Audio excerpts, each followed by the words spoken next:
Doctor ने कहा है कि आहिस्ता आहिस्ता मैं बैसाखियों के सहारे चलने लगूंगा।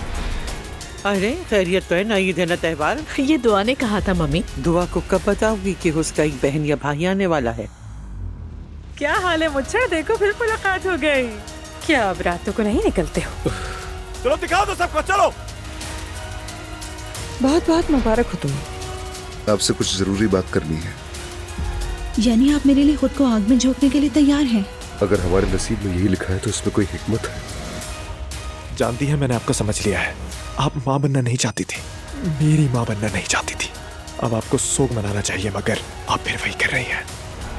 मैं शाम को ले जाने के लिए कुछ फूल ले आता हूँ। घर में जिनसे अलविदा कहना है कह लो बेटा।